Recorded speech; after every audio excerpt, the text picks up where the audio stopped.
ಓಂ ಶಾಂತಿ. ಮುರುಳಿ ದಿನಾಂಕ 9/11/2020.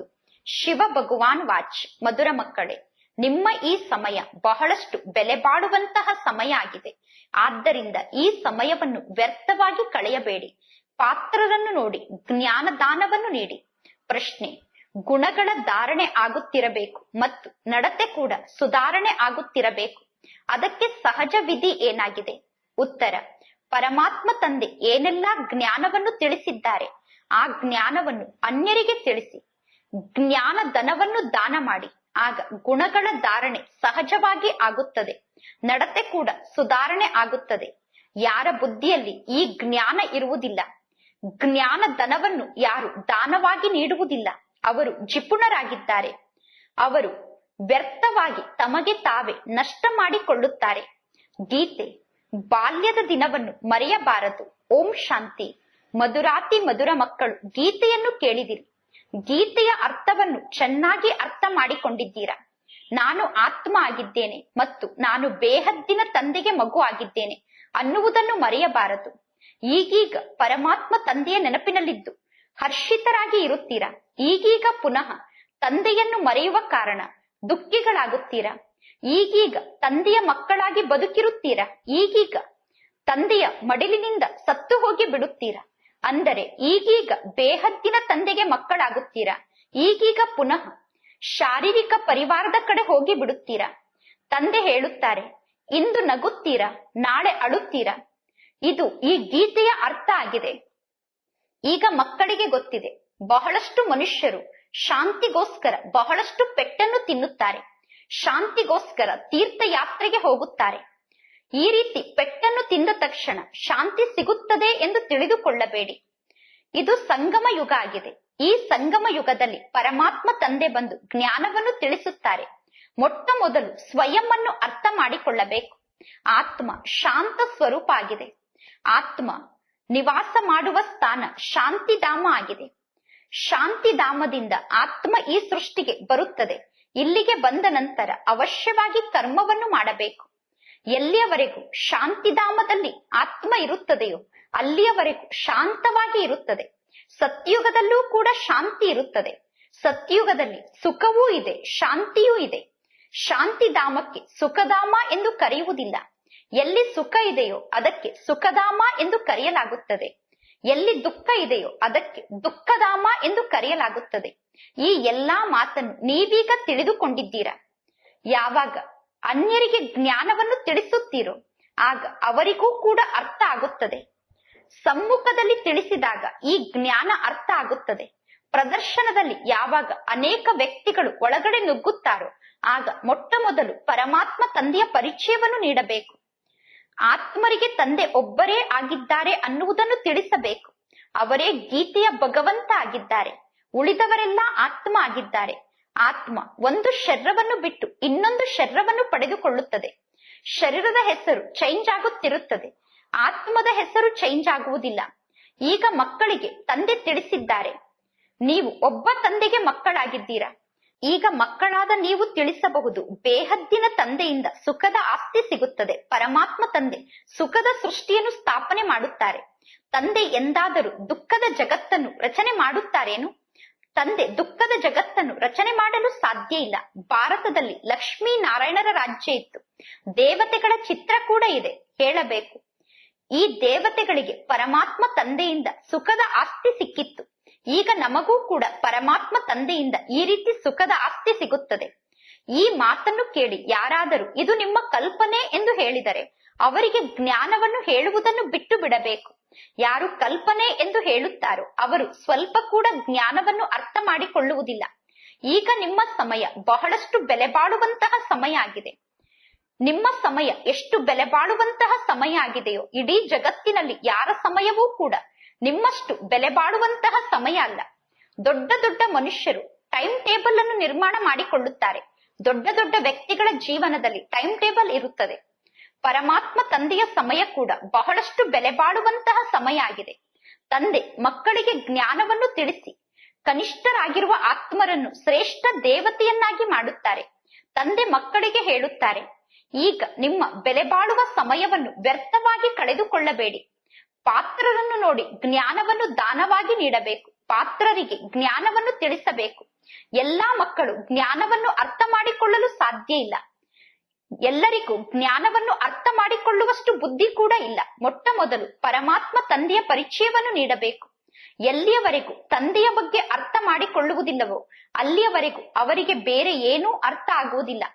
ಆತ್ಮರಿಗೆ ತಂದೆ ಶಿವ ಆಗಿದ್ದಾರೆ ಅನ್ನುವುದು ಅವರಿಗೆ ಅರ್ಥ ಆಗದೇ ಇದ್ದರೆ ಮುಂದೆ ಯಾವ ಜ್ಞಾನದ ಮಾತು ಕೂಡ ಅವರಿಗೆ ಅರ್ಥ ಆಗುವುದಿಲ್ಲ. ಬಹಳಷ್ಟು ಪ್ರೀತಿಯಿಂದ ನಮ್ರತೆಯಿಂದ ಜ್ಞಾನವನ್ನು ಹೇಳಿ ಅವರನ್ನು ಕಳಿಸಿ ಬಿಡಬೇಕು. ಏಕೆಂದರೆ ಅಸುರಿ ಸಂಪ್ರದಾಯದವರು ಜಗಳವನ್ನು ಮಾಡಲು ತಡ ಮಾಡುವುದಿಲ್ಲ. ಗೌರ್ಮೆಂಟ್ ಕೂಡ ವಿದ್ಯಾರ್ಥಿಗಳ ಮಹಿಮೆಯನ್ನು ಬಹಳಷ್ಟು ಮಾಡುತ್ತದೆ. ವಿದ್ಯಾರ್ಥಿಗಳಿಗೋಸ್ಕರ ಎಷ್ಟೊಂದು ವ್ಯವಸ್ಥೆಯನ್ನು ಮಾಡಿಕೊಡುತ್ತದೆ. ಗೌರ್ಮೆಂಟ್ ವಿದ್ಯಾರ್ಥಿಗಳಿಗೋಸ್ಕರ ಎಷ್ಟೊಂದು ವ್ಯವಸ್ಥೆಯನ್ನು ಮಾಡಿಕೊಡುತ್ತದೆ. ಕಾಲೇಜ್ನಲ್ಲಿ ಓದುವಂತಹ ವಿದ್ಯಾರ್ಥಿಗಳೇ ಮೊಟ್ಟ ಮೊದಲು ಕಲ್ಲನ್ನು ಹೊಡೆಯಲು ಪ್ರಾರಂಭ ಮಾಡುತ್ತಾರೆ. ಅವರಿಗೆ ಬಹಳಷ್ಟು ನಶೆ ಇರುತ್ತದೆ. ವೃದ್ಧರು ಅಥವಾ ಮಾತೆಯರು ಅಷ್ಟು ಜೋರಾಗಿ ಕಲ್ಲಿನಿಂದ ಹೊಡೆಯಲು ಸಾಧ್ಯ ಇಲ್ಲ. ಹೆಚ್ಚಾಗಿ ವಿದ್ಯಾರ್ಥಿಗಳು ಬಹಳಷ್ಟು ಗಲಾಟೆಯನ್ನು ಮಾಡುತ್ತಾರೆ. ವಿದ್ಯಾರ್ಥಿಗಳಲ್ಲಿ ಬಹಳಷ್ಟು ಶಕ್ತಿ ಇರುತ್ತದೆ. ಅದಕ್ಕೋಸ್ಕರ ಯುದ್ಧವನ್ನು ಮಾಡಲು ವಿದ್ಯಾರ್ಥಿಗಳನ್ನೇ ತಯಾರು ಮಾಡುತ್ತಾರೆ. ಈಗ ಪರಮಾತ್ಮ ತಂದೆ ಆತ್ಮರಿಗೆ ತಿಳಿಸುತ್ತಿದ್ದಾರೆ, ನೀವೀಗ ಉಲ್ಟಾ ಆಗಿಬಿಟ್ಟಿದ್ದೀರಾ. ಸ್ವಯಂ ಅನ್ನು ಆತ್ಮ ಎಂದು ತಿಳಿದುಕೊಳ್ಳುವ ಬದಲು ಶರೀರ ಎಂದು ತಿಳಿದುಕೊಂಡಿದ್ದೀರಾ. ಈಗ ತಂದೆ ನಿಮಗೆ ಡೈರೆಕ್ಟ್ ಆಗಿ ತಿಳಿಸುತ್ತಿದ್ದಾರೆ. ತಂದೆ ಹೇಳುತ್ತಿರುವ ಜ್ಞಾನಕ್ಕೂ ನೀವು ಮೊದಲು ತಿಳಿದುಕೊಂಡಿದ್ದಕ್ಕೂ ಎಷ್ಟೊಂದು ಹಗಲು ರಾತ್ರಿಯಷ್ಟು ಅಂತರ ಇದೆ.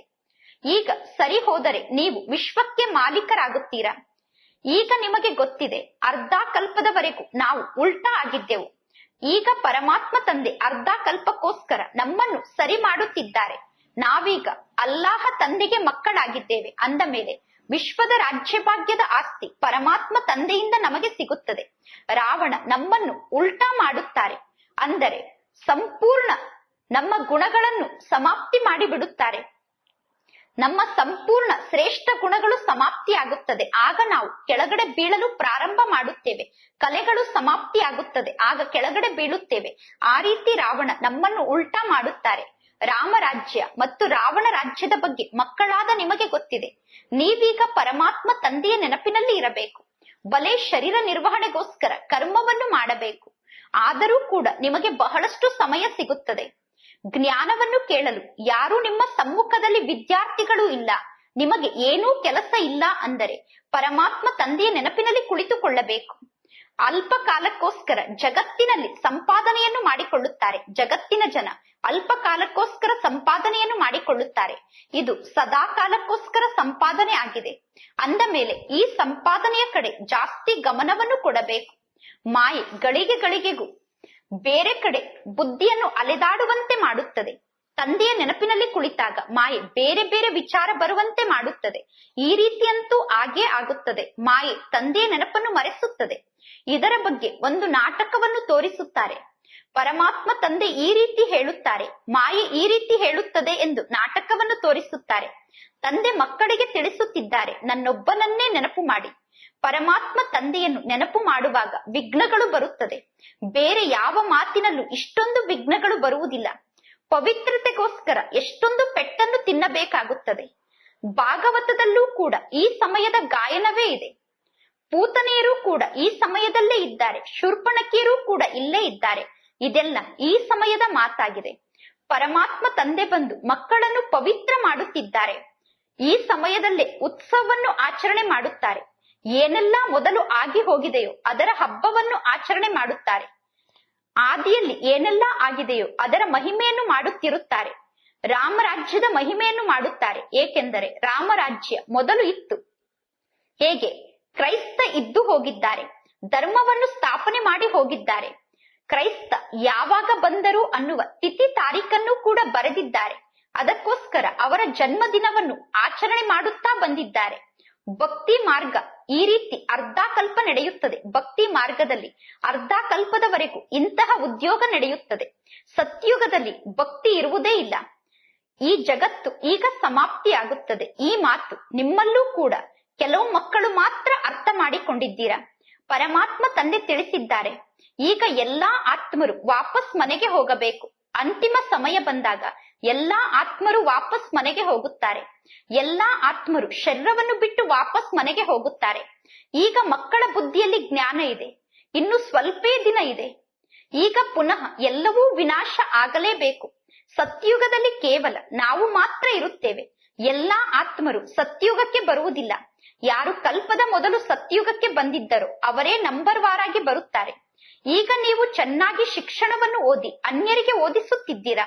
ಯಾರು ಚೆನ್ನಾಗಿ ಶಿಕ್ಷಣವನ್ನು ಓದುತ್ತಾರೋ ಅವರೇ ನಂಬರ್ ವಾರಾಗಿ ಟ್ರಾನ್ಸ್ಫರ್ ಆಗುತ್ತಾರೆ.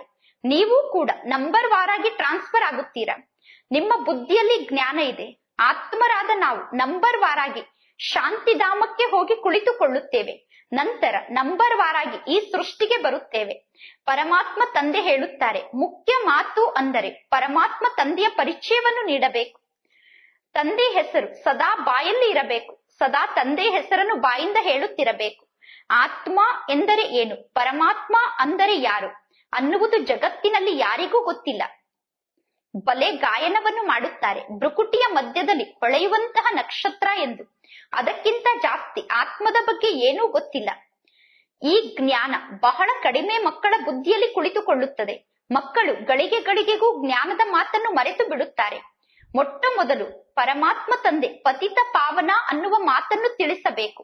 ತಂದೆ ಆಸ್ತಿಯನ್ನು ನೀಡುತ್ತಾರೆ. ಪರಮಾತ್ಮ ತಂದೆ ನಮ್ಮನ್ನು ಮಹಾರಾಜರನ್ನಾಗಿ ಮಾಡುತ್ತಿದ್ದಾರೆ. ಈಗ ನೀವು ಒಂದು ಗೀತೆಯನ್ನು ಕೂಡ ಹಾಡುತ್ತೀರಾ. ನಿಮ್ಮ ಬಳಿ ಈ ಗೀತೆ ಕೂಡ ಇದೆ, ಕೊನೆಗೂ ಆ ದಿನ ಇಂದು ಬಂತು ಎಂದು. ಭಕ್ತಿ ಮಾರ್ಗದಲ್ಲಿ ಪರಮಾತ್ಮ ತಂದೆಗೋಸ್ಕರ ನಾವು ಬಹಳಷ್ಟು ಅಲೆದಾಡಿದ್ದೇವೆ, ಬಹಳಷ್ಟು ಕಷ್ಟವನ್ನು ಪಟ್ಟಿದ್ದೇವೆ. ದ್ವಾಪರ ಯುಗದಿಂದ ಭಕ್ತಿ ಪ್ರಾರಂಭ ಆಗುತ್ತದೆ. ನಂತರ ಅಂತ್ಯದಲ್ಲಿ ಪರಮಾತ್ಮ ತಂದೆ ಬಂದು ಮಾರ್ಗವನ್ನು ತೋರಿಸುತ್ತಾರೆ. ವಿನಾಶದ ಸಮಯ ಎಂದು ಈ ಸಮಯಕ್ಕೆ ಕರೆಯಲಾಗುತ್ತದೆ. ಅಸುರಿ ಬಂಧನದ ಎಲ್ಲಾ ಲೆಕ್ಕಾಚಾರವನ್ನು ಈಗ ಚುಕ್ತ ಮಾಡಿಕೊಂಡು ನಾವು ವಾಪಸ್ ಮನೆಗೆ ಹೋಗುತ್ತೇವೆ. 84 ಜನ್ಮದ ಪಾತ್ರದ ಬಗ್ಗೆ ನಿಮಗೆ ಗೊತ್ತಿದೆ. ಈ ಪಾತ್ರವನ್ನು ನಾವೀಗ ಇಲ್ಲಿ ಅಭಿನಯ ಮಾಡುತ್ತಿದ್ದೇವೆ.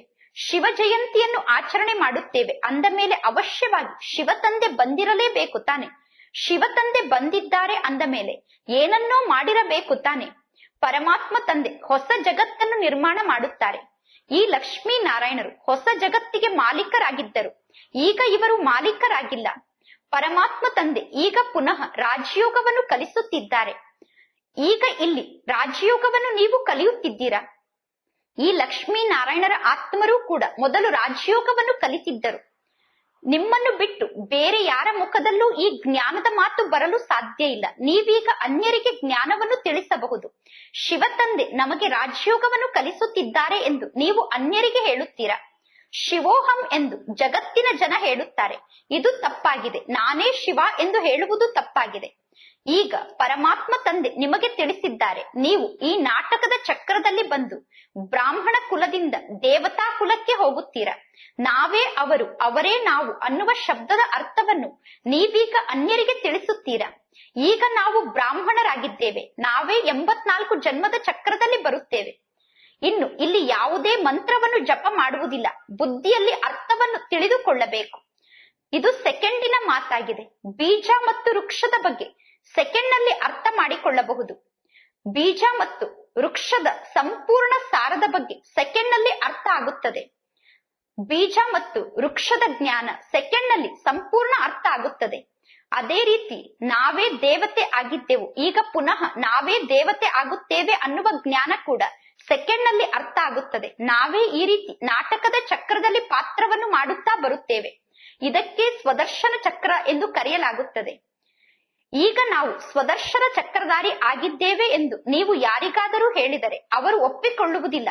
ಅವರು ಹೇಳುತ್ತಾರೆ, ನೀವು ಸುಮ್ಮನೆ ಎಲ್ಲಾ ಬಿರುದನ್ನು ನಿಮ್ಮ ಹೆಸರಿನ ಜೊತೆಗೆ ಜೋಡಿಸಿಕೊಂಡಿದ್ದೀರಾ ಎಂದು. ನೀವೀಗ ಪುನಃ ಅವರಿಗೆ ತಿಳಿಸಬೇಕು, ನಾವು ಹೇಗೆ 84 ಜನ್ಮವನ್ನು ಪಡೆದುಕೊಳ್ಳುತ್ತೇವೆ ಎಂದು. ಈ ನಾಟಕದ ಚಕ್ರ ತಿರುಗುತ್ತಿರುತ್ತದೆ. ಆತ್ಮ 84 ಜನ್ಮದ ದರ್ಶನವನ್ನು ಮಾಡಿಕೊಳ್ಳುತ್ತದೆ. ಈಗ ಆತ್ಮಕ್ಕೆ ತನ್ನ 84 ಜನ್ಮದ ದರ್ಶನ ಆಗುತ್ತದೆ. ಇದಕ್ಕೆ ಸ್ವದರ್ಶನ ಚಕ್ರ ಎಂದು ಕರೆಯಲಾಗುತ್ತದೆ. ಈ ಜ್ಞಾನವನ್ನು ಕೇಳಿ ಮೊದಲು ಆಶ್ಚರ್ಯ ಪಡುತ್ತಾರೆ. ಇನ್ನು ಕೆಲವರು ನೀವು ಸುಳ್ಳನ್ನು ಹೇಳುತ್ತಿದ್ದೀರಾ ಎಂದು ಹೇಳುತ್ತಾರೆ. ಯಾವಾಗ ನೀವು ಮೊದಲು ಪರಮಾತ್ಮ ತಂದೆಯ ಪರಿಚಯವನ್ನು ನೀಡುತ್ತೀರೋ ಆಗ ತಂದೆಯ ಪರಿಚಯ ಸುಳ್ಳು ಎಂದು ಅವರಿಗೆ ಅನ್ನಿಸುವುದಿಲ್ಲ. ತಂದೆಯನ್ನು ಎಲ್ಲರೂ ನೆನಪು ಮಾಡುತ್ತಾರೆ. ಗಾಯನ ಕೂಡ ಇದೆ. ಪರಮಾತ್ಮ ತಂದೆ ನೀವು ಬಂದರೆ ನಾವು ನಿಮಗೆ ಬಲಿಹಾರಿ ಆಗುತ್ತೇವೆ ಎಂದು, ನಿಮ್ಮನ್ನೇ ನೆನಪು ಮಾಡುತ್ತೇವೆ ಎಂದು ಎಲ್ಲರೂ ಹೇಳುತ್ತಾರೆ. ಪರಮಾತ್ಮ ತಂದೆ ಹೇಳುತ್ತಾರೆ, ನೀವು ಮೊದಲು ನನಗೆ ಮಹಿಮೆಯನ್ನು ಮಾಡುತ್ತಾ ಬಂದಿದ್ದೀರಾ. ಪರಮಾತ್ಮ ತಂದೆ ನೀವು ಬಂದರೆ ನಾವು ನಿಮ್ಮನ್ನೇ ನೆನಪು ಮಾಡುತ್ತೇವೆ, ನಿಮಗೆ ಬಲಿಹಾರಿ ಆಗುತ್ತೇವೆ ಎಂದು. ಈಗ ಪುನಃ ನಿಮ್ಮ ಮಾತನ್ನು ನಾನು ನಿಮಗೇ ನೆನಪು ಮಾಡಿಸುತ್ತಿದ್ದೇನೆ ಎಂದು ತಂದೆ ಹೇಳುತ್ತಾರೆ. ನೀವೀಗ ನಷ್ಟಮೋಹಿಗಳಾಗಿ ಎಂದು ತಂದೆ ಹೇಳುತ್ತಾರೆ.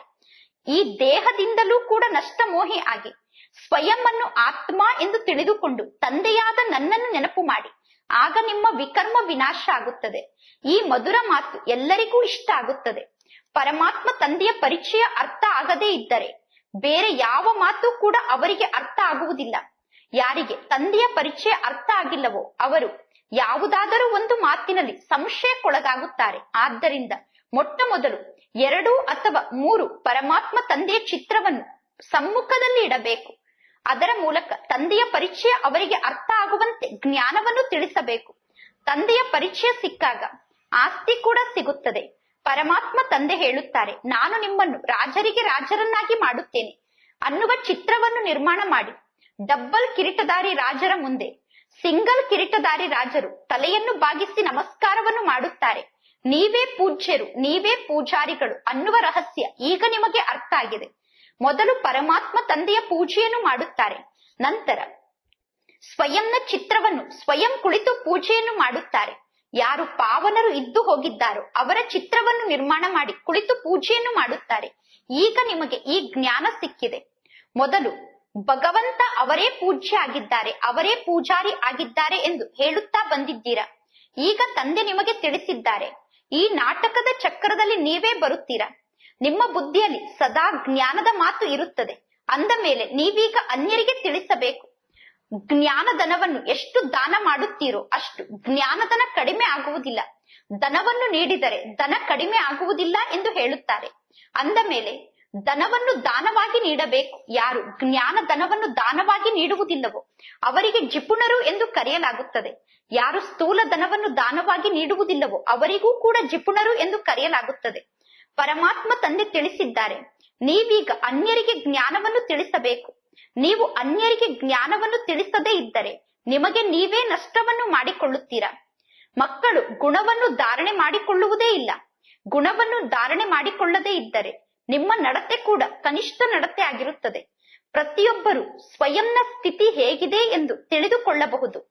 ಈಗ ನಿಮಗೆ ತಿಳುವಳಿಕೆ ಸಿಕ್ಕಿದೆ.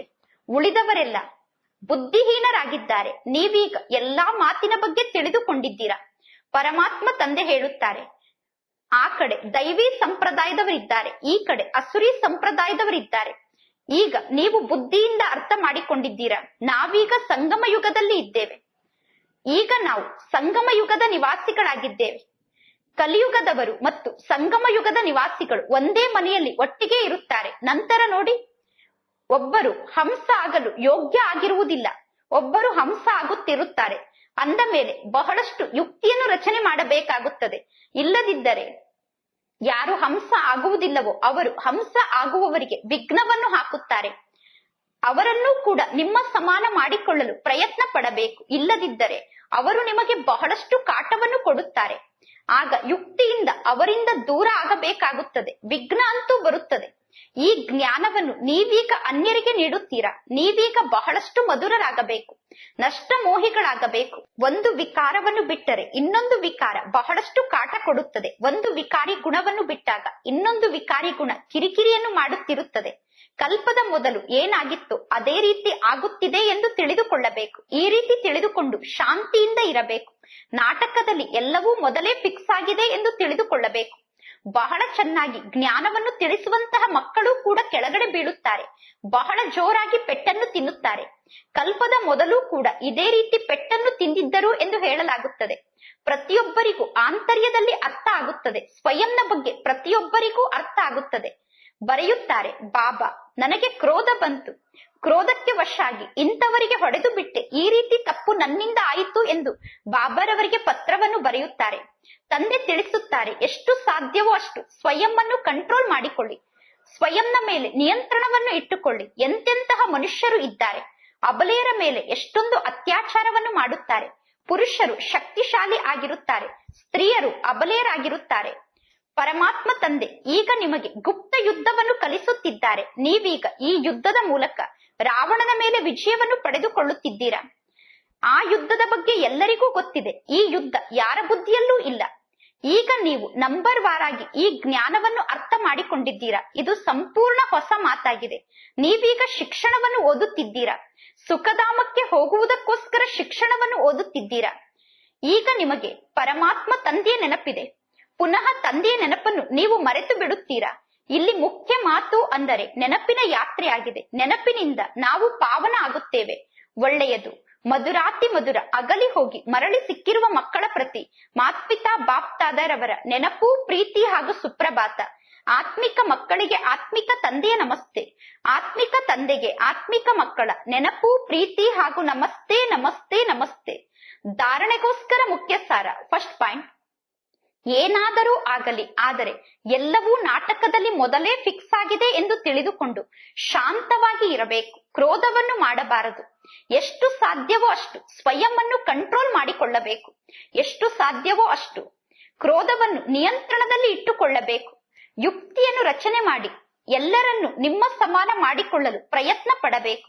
ಸೆಕೆಂಡ್ ಪಾಯಿಂಟ್, ಬಹಳ ಪ್ರೀತಿಯಿಂದ ನಮ್ರತೆಯಿಂದ ಎಲ್ಲರಿಗೂ ತಂದೆಯ ಪರಿಚಯವನ್ನು ತಿಳಿಸಬೇಕು.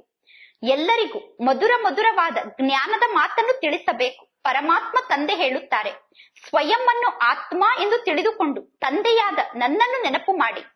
ಈ ದೇಹದಿಂದ ನಷ್ಟಮೋಹಿ ಆಗಿ ಅನ್ನುವ ಮಧುರ ಮಾತನ್ನು ಎಲ್ಲರಿಗೂ ತಿಳಿಸಬೇಕು.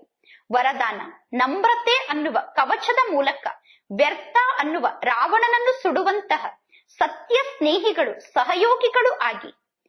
ಯಾರಾದರೂ ಎಷ್ಟಾದರೂ ಸಂಘಟನೆಯಲ್ಲಿ ಕೊರತೆಯನ್ನು ಹುಡುಕಲು ಪ್ರಯತ್ನ ಪಡಲಿ, ಆದರೆ ಸ್ವಲ್ಪ ಕೂಡ ಸ್ವಭಾವ ಸಂಸ್ಕಾರದ ಘರ್ಷಣೆ ಕಾಣಿಸಬಾರದು. ಒಂದು ವೇಳೆ ಯಾರಾದರೂ ನಿಂದನೆಯನ್ನು ಮಾಡಿದರೆ, ಯಾರಾದರೂ ನಿಮಗೆ ಬೈದರೆ ನೀವು ಸಂತರಾಗಿ ಬಿಡಿ, ನೀವು ಮಹಾತ್ಮರಾಗಿ ಬಿಡಿ. ಒಂದು ವೇಳೆ ಯಾರಾದರೂ ತಪ್ಪನ್ನು ಮಾಡುತ್ತಿದ್ದರೆ ನೀವು ಸರಿ ಮಾರ್ಗದಲ್ಲಿ ನಡೆಯುತ್ತಾ ಇರಿ. ಯಾರಾದರೂ ನಿಮ್ಮ ಜೊತೆಗೆ ಘರ್ಷಣೆಯನ್ನು ಮಾಡಿಕೊಂಡರೆ ನೀವು ಅವರ ಮೇಲೆ ಸ್ನೇಹ ಅನ್ನುವ ನೀರನ್ನು ಹಾಕಿ. ಏಕೆ ಏನು ಅನ್ನುವ ಸಂಕಲ್ಪವನ್ನು ಮಾಡುವುದು ಅಂದರೆ ಬೆಂಕಿಯಲ್ಲಿ ಎಣ್ಣೆಯನ್ನು ಹಾಕುವುದು. ಏಕೆ ಏನು ಎಂದು ಸಂಕಲ್ಪವನ್ನು ಮಾಡಿ ಬೆಂಕಿಯಲ್ಲಿ ಎಣ್ಣೆಯನ್ನು ಹಾಕಬೇಡಿ. ನಮ್ರತೆಯ ಕವಚವನ್ನು ಧಾರಣೆ ಮಾಡಿಕೊಳ್ಳಿ. ಎಲ್ಲಿ ನಮ್ರತೆ ಇರುತ್ತದೆಯೋ ಅಲ್ಲಿ ಸ್ನೇಹ ಮತ್ತು ಸಹಯೋಗ ಅವಶ್ಯವಾಗಿ ಇರುತ್ತದೆ. ಶ್ಲೋಗನ್, ನನ್ನತನ ಅನ್ನುವಂಥದ್ದು ಅನೇಕ ಹದ್ದಿನ ಭಾವನೆ ಆಗಿದೆ. ನನ್ನತನದ ಅನೇಕ ಹದ್ದಿನ ಭಾವನೆಯನ್ನು ನನ್ನ ಬಾಬಾ ಅನ್ನುವ ಮಾತಿನಲ್ಲಿ ಸಮಾವೇಶ ಮಾಡಿಬಿಡಿ. ನನ್ನದು ಅನ್ನುವ ಅನೇಕ ಹದ್ದಿನ ಭಾವನೆಯನ್ನು ಕೇವಲ ನನ್ನ ಬಾಬಾ ಒಬ್ಬರೇ ಇದ್ದಾರೆ, ನನ್ನ ಬಾಬಾ ಒಬ್ಬರಾಗಿದ್ದಾರೆ ಅನ್ನುವ ಮಾತಿನಲ್ಲಿ ಸಮಾವೇಶ ಮಾಡಿಬಿಡಿ. ಒಳ್ಳೆಯದು. ಓಂ ಶಾಂತಿ.